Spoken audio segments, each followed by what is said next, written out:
जय हिंद दोस्तों। किसी भी ट्रेड को करने के लिए सबसे परफेक्ट एनालिसिस करना पड़ता है, उसके बाद ही आपको ट्रेड प्लान बनाना होता है। नमस्कार दोस्तों। परफेक्ट एनालिसिस करके ट्रेड प्लान कैसे बनाना चाहिए, कल के दिन आप कैसे ट्रेड कर सकते हो, इसके बारे में डिस्कस कर लेते हैं। अगर आप मार्केट में देखोगे, यहाँ पर जो सेलर के स्टॉप लॉस थे वो मार्केट ने अपसाइड जाके हिट कर चुके हैं, मतलब यहाँ पर जो सेल थे वो निकाल चुका है। अब अगर आप मार्केट में देखोगे, जो इसके ब्रेकआउट पे या इस स्विंग के ब्रेकआउट पे जिसने भी बाइंग किया हो या यहाँ पे हाई ब्रेकआउट पे बाई किया होगा, एक अच्छे खासे रिट्रेसमेंट के साथ आया है, तो बायर्स को मार्केट निकाल चुका है। अगर मार्केट जब भी अपसाइड में जाए और बायर्स को निकाल चुका है और एक रिट्रेसमेंट दिया है, तो वापस अपने मोमेंटम को कंटिन्यू कर सकता है। इस बेस पर अगर market flat, normal gap down या गैप अप ओपनिंग होता है, तो हम कंटिन्यूएशन में बाइंग साइड में इंटरेस्टेड है। क्यों?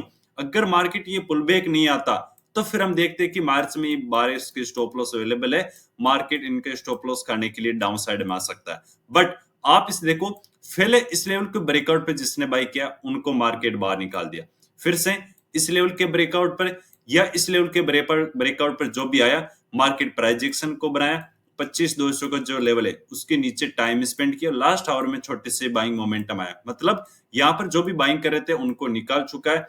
और जो बॉटम के आसपास जैसे हम बात कर रहे थे 25,000 के लेवल के आसपास, यहाँ पर कोई अच्छा बायर्स है तो मार्केट में हम कंटिन्यूएशन में ट्रेड प्लान करेंगे। मतलब सिंपल कंडीशन है, जैसे आज के दिन था कि फ्लैट ओपन होने पर हम अपसाइड में इंटरेस्टेड है, तो आज भी मार्केट कल अगर flat, gap down, gap up, इन तीनों कंडीशन में हम कहीं ना कहीं बाइंग साइड के लिए इंटरेस्टेड है या अपसाइड के लिए इंटरेस्टेड है। सेम अगर हम बैंक निफ्टी में बात करें, तो इसमें क्या प्राइस एक्शन बना है, मार्केट नीचे की तरफ आया, आज एक अपसाइड में इस लेवल को ऊपर की तरफ ब्रेकआउट किया। ब्रेकआउट करने के बाद जो भी लोग यहाँ पर बाइंग किए होंगे, वो जब मार्केट में एम पैटर्न बनेगा तो वहां पर बाहर से निकल चुके हैं।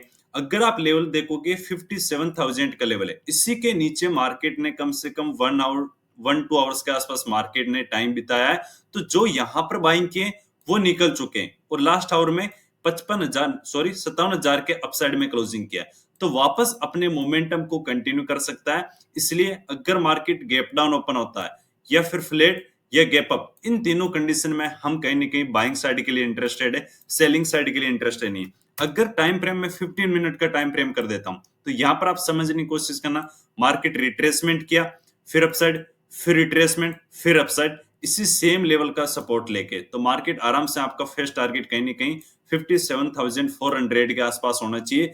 बट मार्केट अपसाइड में गया, एक रिट्रेसमेंट दिया, तो वापस अपने मोमेंटम को कंटिन्यू कर सकता है। जैसे मार्केट यहाँ पर नीचे आया, अपसाइड जाने के बाद एक रिट्रेसमेंट किया, तो जैसे यहाँ पर मार्केट ओपन हुआ, अपने मोमेंटम को कंटिन्यू किया, वैसे मार्केट में एक रिट्रेसमेंट आ चुका है और 57,000 के आसपास यहाँ पर नीचे टाइम बिताया। तो एक बार मार्केट में जो बाइंग किए वो निकल चुके हैं, वापस अपने मोमेंटम को कंटिन्यू कर सकता है। इस बेस पर आपकी साइकोलॉजी होनी चाहिए, वो कहीं ना कहीं बाइंग साइड की होनी चाहिए। अगर इसमें हम बात करें 15 मिनट के टाइम फ्रेम में कि निफ्टी बहुत ज्यादा वीक है बैंक निफ्टी के बजाय, कैसे? इसमें अगर आप टाइम फ्रेम में देखोगे तो मार्केट अपसाइड में गया, फिर सेलिंग, फिर अपसाइड, फिर सेलिंग, अपने इस नेकलाइन को ब्रेक डाउन करके कहीं ना कहीं उसके डाउन साइड में सस्टेन कर रहा है। तो इसमें भी सिंपल कंडीशन है, मार्केट अपसाइड में गया, रिट्रेसमेंट आया, flat, gap up, gap down, तीनों कंडीशन में आपका अपसाइड का व्यू होना चाहिए। मॉर्निंग के प्राइस एक्शन को भी देखना है, अगर आपका ट्रेंड क्या है, क्लियर कट अप ट्रेंड है। क्यों? लोअर लो पोजीशन बनाया, ये ऊपर की तरफ फर्स्ट पुल बैक आया, मार्केट लो को ब्रेक किया, अगर इसके लो को ब्रेक करेगा तो अपने डाउन ट्रेंड को कंटिन्यू करेगा।